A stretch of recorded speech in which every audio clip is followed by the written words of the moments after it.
ओम शांति। आज बाबा के मधुर महावाक्य हम 3 जून के सुनते हैं, जिसमें बाबा ने हम बच्चों को बहुत सुंदर श्रीमत दी है कि तुम बच्चों को यही श्रीमत मिलती है कि तुम्हें गांव-गांव में जाकर के सेवा करनी है। तो सुनते हैं बाबा के मधुर महावाक्य। बाबा कहे, मीठे बच्चे, तुम्हें श्रीमत पर सबको सुख देना है। तुमको श्रेष्ठ मत मिलती है श्रेष्ठ बनकर दूसरों को बनाने के लिए। प्रश्न है आज की मुरली का, रहम दिल बच्चों के दिल में कौन सी लहर आती है, उन्हें क्या करना चाहिए? कौन सी लहर आती है और उन्हें क्या करना चाहिए? उत्तर है, जो रहम दिल बच्चे हैं उनकी दिल होती है हम गांव-गांव में जाकर सर्विस करें। आजकल बेचारे बहुत दुखी हैं, उनको जाकर खुशखबरी सुनाए कि विश्व में पवित्रता, सुख और शांति का दैवी स्वराज्य स्थापन हो रहा है। ये वही महाभारत लड़ाई है। बरोबर उस समय बाप भी था, अभी भी बाप आया हुआ है। ओम शांति। मीठे मीठे बच्चे यहाँ बैठे हो तो यह जरूर समझते हो कि हम हैं ईश्वरीय संतान। जरूर अपने को आत्मा ही समझेंगे। शरीर है तब उन द्वारा आत्मा सुनती है। बाप ने ये शरीर लोन पर लिया है तब सुनाते हैं। अभी तुम समझते हो हम है ईश्वरीय संप्रदाय, ईश्वरीय संतान व ईश्वरीय संप्रदाय। फिर हम दैवी संप्रदाय बनेंगे। स्वर्ग के मालिक होते ही है देवताएं। हम फिर से 5000 वर्ष पहले मुआफिक दैवी स्वराज्य की स्थापना कर रहे हैं। फिर हम देवता बन जाएंगे। इस समय सारी दुनिया, भारत खास और दुनिया आम, सब मनुष्य मात्र एक दो को दुख ही देते हैं। उन्हों को यह भी पता नहीं है कि सुख धाम भी होता है। परमपिता परमात्मा ही आकर सबको सुखी शांत बना देते हैं। यहाँ तो घर घर में एक दो को दुख ही देते हैं। सारे विश्व में दुख ही दुख है। रहमदिल बाबा को कितना रहम आता है जब बाबा देखते हैं बच्चों को कितना दुख है। अभी तुम बच्चे जानते हो, बाप हमको 21 जन्मों के लिए सदा सुखी बनाते हैं। कब से दुख शुरू हुआ है, फिर कब पूरा होता है, यह और कोई की बुद्धि में चिंतन नहीं होगा। तुमको ही यह बुद्धि में है कि हम बरोबर ईश्वरीय संप्रदाय थे। यूं तो सारी दुनिया के मनुष्य मात्र ईश्वरीय संप्रदाय है। सारी दुनिया के बच्चे बाबा के बच्चे हैं। हर एक उनको फादर कह बुलाते हैं। अब बच्चे जानते हैं शिव बाबा हमको श्रीमत दे रहे हैं। श्रीमत मशहूर है। ऊंचते ऊंच भगवान की ऊंचते ऊंच मत है। गाया भी जाता है उनकी गत मत न्यारी। शिव बाबा की श्रीमत हमको क्या से क्या बनाती है, स्वर्ग का मालिक बनाती है। और जो भी मनुष्य मात्र है वह तो नरक का मालिक ही बनाते हैं। अभी तुम हो संगम पर, यह तो निश्चय है ना। निश्चय बुद्धि ही यहाँ आते हैं और समझते हैं बाबा हमको फिर से सुखधाम का मालिक बनाते हैं। हम ही 100% पवित्र गृहस्थ मार्ग वाले थे। यह स्मृति आई है। 84 जन्म का भी हिसाब है ना। कौन कौन कितने जन्म लेते हैं जो धर्म बाद में आते हैं उन्हों के जन्म भी थोड़े होते हैं। तुम बच्चों को अब यह निश्चय रखना है कि हम ईश्वरीय औलाद हैं, हम बाबा के बच्चे हैं। हमको श्रेष्ठ मत मिलती है। किस लिए मिलती है? सबको श्रेष्ठ बनाने के लिए। हमारा वही बाबा हमको राजयोग सिखाते हैं। मनुष्य समझते हैं कि वेद शास्त्र आदि सब भगवान से मिलने के रास्ते हैं, और भगवान कहते हैं इनसे कोई भी मेरे साथ मिलता नहीं है। मनुष्य समझते भक्ति के ये वेद शास्त्र आदि सब भगवान के मिलने के रास्ते हैं, और भगवान कहते हैं इनसे मुझे कोई मिलता नहीं है। मैं ही आता हूँ तब तो मेरी जयंती भी मनाते हैं, परंतु कब और किसके शरीर में आता हूँ ये कोई भी नहीं जानते हैं, सिवाय तुम ब्राह्मणों के। अभी तुम बच्चों को सबको सुख देना है। दुनिया में सब एक दो को दुख देते हैं। वो लोग यह नहीं समझते कि विकार में जाना दुख देना है। अभी तुम जानते हो ये महान दुख है। कुमारी जो पवित्र थी उनको अपवित्र बनाते हैं। नरकवासी बनने के लिए कितना सेरेमनी करते हैं। यहाँ तो ऐसे हंगामे की कोई बात ही नहीं है। तुम बड़ा शांति से बैठे हो, सब खुश होते हैं, सारे विश्व में सदा सुखी बनाते हैं। तुम्हारा मान शिव शक्ति के रूप में है। बाबा कहे तुम्हारा मान इस संसार में शिव शक्ति के रूप में है। तुम्हारे आगे लक्ष्मी नारायण का तो कुछ भी मान नहीं, शिव शक्तियों का ही नाम बाला है। देखो बाबा ने हम बच्चों को शिव शक्ति के रूप में जो बनाया, तो बाबा कहे शिव शक्तियों का जितना मान है आज दुनिया में उतना लक्ष्मी नारायण का भी नहीं है। तो ईश्वरीय संतान बनने से हम कितने, परमात्मा के संग सेवा करने से कितना मान बढ़ा देता है ना। तो बाबा कहे तुम्हारे आगे लक्ष्मी नारायण का तो कुछ भी मान नहीं है। आज भी प्रैक्टिकल दुनिया में अगर देखा जाए तो देवियों के जितने भक्त मिलेंगे उतने लक्ष्मी नारायण के कहाँ है।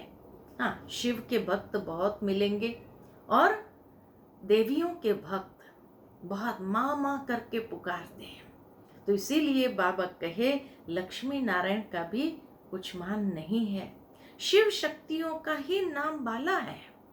क्योंकि जैसे बाप ने सर्विस की है, सबको पवित्र बनाकर सदा सुखी बनाया है, ऐसे तुम भी बाप के मददगार बने हो। इसलिए तुम शक्तियां भारत माताओं की महिमा है। ये लक्ष्मी नारायण तो राजा रानी और प्रजा सब स्वर्गवासी है। वह बड़ी बात है क्या? जैसे वह स्वर्गवासी है वैसे यहाँ के राजा रानी सब नरकवासी है। ऐसे नरकवासियों को स्वर्गवासी तुम बनाते हो। मनुष्य तो कुछ भी नहीं जानते हैं, बिल्कुल ही तुच्छ बुद्धि है। क्या क्या करते रहते हैं, कितनी लड़ाइयाँ आदि है, हर बात में दुखी ही दुखी है। हाँ, तो कितने प्रकार के दुख है दुनिया के अंदर, उसका बाबा वर्णन करके हम बच्चों को सुनाते हैं। लड़ाई झगड़ा सब दुख ही दुख है। सतयुग में हर हालत में सुख ही सुख है। अभी सबको सुख देने के लिए बाबा श्रीमत देते हैं, श्रेष्ठ ते श्रेष्ठ मत देते हैं। गाते भी है श्रीमत भगवान वाच। श्रीमत मनुष्य वाच नहीं है। सतयुग में देवताओं को मत देने की दरकार ही नहीं है। यहाँ तुमको श्रीमत मिलती है। बाप के साथ तुम भी गाए जाते हो शिव शक्तियाँ। अभी फिर से वह पाठ प्रैक्टिकल में बज रहा है। अब बाप कहते हैं तुम बच्चों को मनसा वाचा कर्मणा सबको सुख देना है। सबको सुखधाम का रास्ता बताना है। तुम्हारा धंधा ही यह हुआ। शरीर निर्वाह अर्थ पुरुषों को धंधा भी करना होता है। कहते हैं शाम के समय देवताएं परामा पर निकलते हैं। देवताएं घूमने निकलते हैं। अब देवताएं यहाँ कहाँ से आए? परंतु इस समय को शुद्ध कहते हैं। नमः शाम का समय और अमृत वेले का समय, ये समय बाबा कहे बहुत शुद्ध होता है, जिस समय के लिए कहते हैं देवताएं भी घूमने निकलते हैं, परामा में निकलते हैं। अब देवता यहाँ कहाँ से आए? परंतु इस समय को शुद्ध कहते हैं। इस टाइम पर सबको फुर्सत भी मिलती है। तुम बच्चों को चलते फिरते उठते बैठते याद करना है। बस कोई देहधारी की चाकरी आदि नहीं करनी है। बाप का तो गायन है कि द्रौपदी के पांव दबाए। बाबा कहे तुम्हें कोई देहधारी की चाकरी नहीं करनी है। बाबा के लिए गायन है कि बाप ने आकर तुम द्रौपदियों के पैर दबाए। इसका भी अर्थ नहीं समझते हैं। स्थूल में पांव दबाने की बात नहीं है। बाबा के पास बुढ़िया आदि बहुत आती है। देखो बाबा अर्थ बताते कि द्रौपदी के पैर कैसे दबाए। तो बाबा के पास बुढ़िया आदि बहुत आती है। जानते हैं भक्ति करते करते थक गई है, आधा कल्प बहुत धक्के खाए हैं ना, तो यह पैर दबाने के अक्षर को उठा लिया है। अब कृष्ण पांव कैसे दबाएंगे? शोभेगा? तुम कृष्ण को पांव दबाने देंगे? कृष्ण को देखते ही उनको चटक पड़ेंगे, उसको पैर थोड़ी दबाने देंगे। उनमें तो बहुत चमत्कार रहता है। कृष्ण के सिवाय और कोई बात बुद्धि में बैठती नहीं है। वही सबसे तेजोमय है। कृष्ण बच्चे ने फिर मुरली चलाई, बात ही नहीं जचती। यहाँ तुम शिव बाबा से कैसे मिलेंगे? तुम बच्चों को बोलना पड़ता है, शिव बाबा को याद कर फिर इनके पास आओ। तुम बच्चों को तो अंदर में खुशी रहनी चाहिए। हमको शिव बाबा सुखी बनाते हैं 21 जन्मों के लिए। ऐसे बाप के पिछाड़ी तो कुर्बान जाना चाहिए। कोई सपूत बच्चे होते हैं तो बाप कुर्बान जाते हैं। बाप की हर कामना पूरी करते हैं। सपूत बच्चे जो होते हैं, जैसे कहते हैं ना, बाबा के सब अरमान पूरे करते हैं, तो भगवान फिर हमारे अरमान पूरे करते हैं। तो इसी तरह बाबा कहे कोई सपूत बच्चा होता है तो बाप कुर्बान जाते हैं, बाप की हर कामना पूरी करते हैं। कोई तो ऐसे बच्चे होते हैं जो बाप का खून भी करा देते हैं। यहाँ तो तुमको मोस्ट बिलवेड बनना है, किसी को भी दुख नहीं देना है। जो रहमदिल बच्चे हैं उनकी दिल होती है हम गांव-गांव में जाकर सर्विस करें। आजकल बेचारे बहुत दुखी हैं, उनको जाकर खुशखबरी सुनाओ कि विश्व में पवित्रता सुख शांति का दैवी स्वराज्य स्थापन हो रहा है। ये वही महाभारत लड़ाई है। बरोबर उस समय बाप भी था, अभी भी बाप आया हुआ है। तुम जानते हो बाबा हमको पुरुषोत्तम बना रहे हैं। ये है ही पुरुषोत्तम संगम युग। तुम बच्चे जानते हो हम पुरुषोत्तम कैसे बनते हैं? तुमसे पूछते हैं तुम्हारा उद्देश्य क्या है? बोलो, हमारा उद्देश्य क्या है? तो बोलो मनुष्य से देवता बनाना। देवताएं तो मशहूर है। बाप कहते हैं जो देवताओं के भक्त हो उनको समझाओ। भक्ति भी पहले पहले तुमने शुरू की शिव की, फिर देवताओं की। द्वापर युग में सभी राजाओं के महलों में, द्वापर युगी राजाएं जो थे उनके महलों में शिव का मंदिर होता था। तो इसीलिए बाबा कहे सबसे पहले तुमने शिव की भक्ति शुरू की, फिर देवताओं की भक्ति शुरू करते हैं। तो पहले पहले शिव बाबा के भक्तों को समझाना है। बोलो, शिव बाबा कहते हैं मुझे याद करो, शिव की पूजा करते हैं, परंतु यह थोड़ी बुद्धि में आता है कि पतित पावन बाप है। भक्ति मार्ग में देखो धक्के कितने खाते हैं। शिवलिंग तो घर में भी रख सकते हैं, उनकी पूजा कर सकते हैं। फिर अमरनाथ, केदारनाथ, बद्रीनाथ आदि तरफ जाने की क्या दरकार है। परंतु भक्ति मार्ग में मनुष्य को धक्के जरूर खाने हैं। तुमको उनसे छुड़ाते हैं, बाबा आते ही है हमको इन धक्कों से छुड़ाने के लिए। तुम हो शिव शक्तियां, शिव के बच्चे। तुम बाप से शक्ति लेते हो, वह भी कैसे मिलेगी शक्ति? याद से। ये नहीं कि बाबा के पास बैठ करके मांग लेते योग में कि बाबा शक्ति दो, बाबा शक्ति दो, तो बाबा शक्ति भर देगा। नहीं, बाबा कहे तुम जितना याद करेंगे बाबा की शक्ति को खींचते हो और विकर्म विनाश होंगे। उस शक्ति से क्या होगा? विकर्म विनाश होंगे। पतित पावन तो बाप है ना, याद से ही तुम विकर्माजीत पावन बनते हो। सबको ये रास्ता बताना है। तुम अभी राम के बने हो। राम राज्य में है सुख, रावण राज्य में है दुख। भारत में ही सबके चित्र है।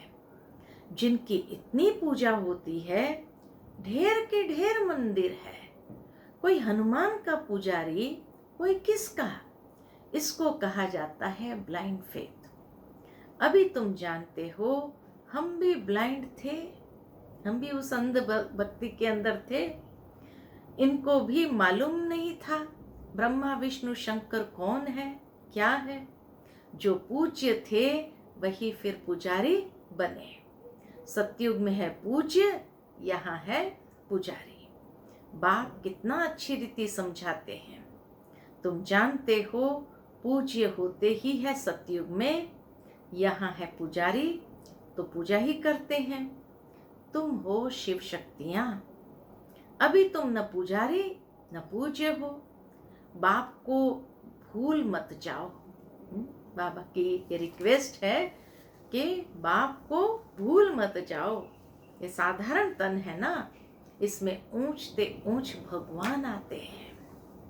तुम बाप को अपने पास निमंत्रण देते हो ना, बाबा आओ, हम बहुत पतित बन गए हैं। पुरानी पतित दुनिया, पतित शरीर में आकर हमको पावन बनाओ। बच्चे निमंत्रण देते हैं। यहाँ तो कोई पावन है ही नहीं। जरूर सभी पतितों को पावन बनाकर ले जाएंगे ना, तो सबको शरीर छोड़ना पड़े ना। कितना प्यार से बाबा कहे सबको शरीर छोड़ना पड़े ना। अगर पावन बनाकर साथ ले जाना है तो सबको शरीर छोड़ना पड़े ना। मनुष्य शरीर छोड़ते हैं तो कितना हाय दोष मचाते हैं। तुम खुशी से जाते हो। अभी तुम्हारी आत्मा रेस करती है। देखे कौन शिव बाबा को जास्ती याद करते हैं। कल भी कहा बाबा ने कि पैदल करते बाबा को याद करो। और देखो कौन ज्यादा याद करते हैं। तो बाबा कहे तुम रेस करते हो, आत्मा रेस करती है। देखे कौन शिव बाबा को जास्ती याद करते हैं। शिव बाबा की याद में रहते रहते ही शरीर छूट जाए तो अहो सौभाग्य, बेड़ा ही पार। सभी को बाप कहते हैं ऐसे पुरुषार्थ करो। सन्यासी भी कोई कोई ऐसे होते हैं ब्रह्म में लीन होने के लिए अभ्यास करते हैं, फिर पिछाड़ी में ऐसे बैठे बैठे शरीर छोड़ देते हैं। सन्नाटा हो जाता है। सुख के दिन फिर आएंगे। बाबा कहे ये दुख के दिन जाकर के सुख के दिन फिर आएंगे। कहते हैं ना, धीरज धर मनवा, तेरे सुख के दिन आएंगे। इसके लिए ही तुम पुरुषार्थ करते हो। बाबा, हम आपके पास चले, आपको ही याद करते करते जब हमारी आत्मा पवित्र हो जाएगी तो आप हमको साथ ले जाएंगे। ऐसे रूहान करो बाबा के साथ। आगे जब काशी कलवट खाते थे तो बहुत प्रेम से खाते थे, बस हम मुक्त हो जाएंगे ऐसे समझते थे। अभी तुम बाप को याद करते चले जाते हो शांति धाम। तुम बाप को याद करते हो तो इस याद के बल से पाप कटते हैं। वो काशी कलवट खाते थे कि मुक्त हो जाए, तो बाबा कहे हाँ, एक जन्म के पाप से मुक्त हो जाते थे। लेकिन अब बाबा को याद करते हो और इस याद के बल से पाप कटते हैं। वह समझते हैं हमारे फिर पानी से पाप कट जाएंगे, मुक्ति मिल जाएगी। अब बाप समझाते हैं वह कोई योग बल नहीं है। पापों की सजा खाते खाते फिर जाकर जन्म लेते हैं। नए सिर फिर पापों का खाता शुरू होता है। कर्म अकर्म विकर्म की गति बाप बैठ समझाते हैं। राम राज्य में कर्म अकर्म होते हैं और रावण राज्य में कर्म विकर्म हो जाते हैं।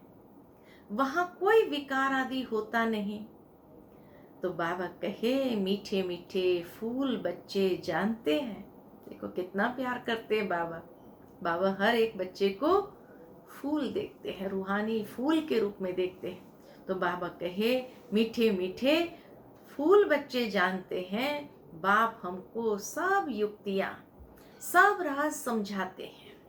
मुख्य बात यह है कि बाप को याद करो। पतित पावन बाप तुम्हारे सामने बैठे हैं। कितना निर्माण है बाबा, कितना निर्माण है। कोई अहंकार नहीं, बिल्कुल साधारण चलते रहते हैं। बाप दादा दोनों ही बच्चों के सर्वेंट है। बाबा कितने निर्माणता से ये बात कहते हैं।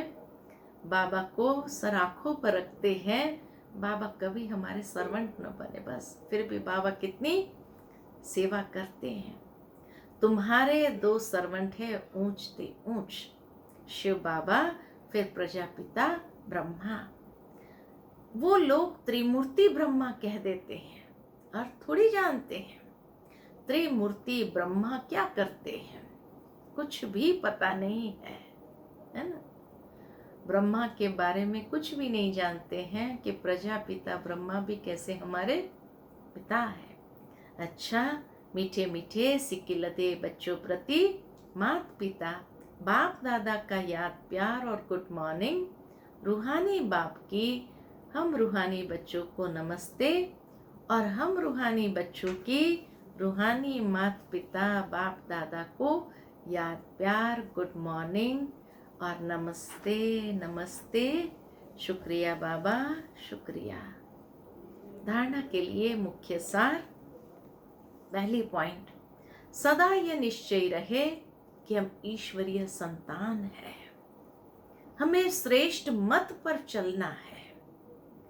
और क्या श्रेष्ठ मत आज के लिए बाबा ने दिया कि बच्चे किसी को भी दुख नहीं देना है, सबको सुख का रास्ता बताना है। दूसरी बात महत्व की बाबा ने धारणा की सुनाई, सपूत बच्चा बन बाप पर कुर्बान जाना है। बाबा सपूत बच्चों पर कुर्बान जाते हैं, लेकिन बाबा कहे सपूत बच्चे बन बाप पर कुर्बान जाना है। बाप की हर कामना पूरी करनी है। जैसे बाप दादा निर्माण और निरहंकारी है, ऐसे बाप समान बनना है। इतने सुंदर धारणा की बात आज मुरली के अंदर हम सभी बच्चों को बाबा ने शिक्षा के रूप में दी। और आज विशेष इसी बात पर लक्ष्य रखना है। आज सारा दिन हमें निरहंकारी होकर के हर कर्म करना है, हर एक के साथ व्यवहार में आना है। यही अंदर में दृढ़ संकल्प लेकर के आज चलना है। आज की मुरली का मीठा वरदान है, कल्याणकारी बाप और समय का हर सेकंड लाभ उठाने वाले निश्चय बुद्धि निश्चिंत भव। बाबा कल्याणकारी, ड्रामा कल्याणकारी, तो हमारा कल्याण कौन कर सकता है? इससे निश्चिंत हो जाओ। तो इसीलिए बाबा कहे, कल्याणकारी बाप और समय का हर सेकंड लाभ उठाने वाले निश्चय बुद्धि निश्चिंत भव।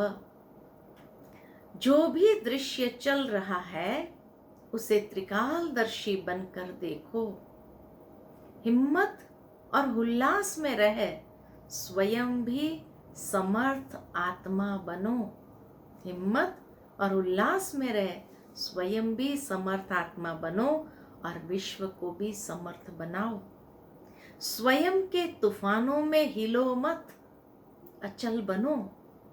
जो समय मिला है, साथ मिला है, अनेक प्रकार के खजाने मिल रहे हैं, उनसे संपत्तिवान और समर्थिवान बनो।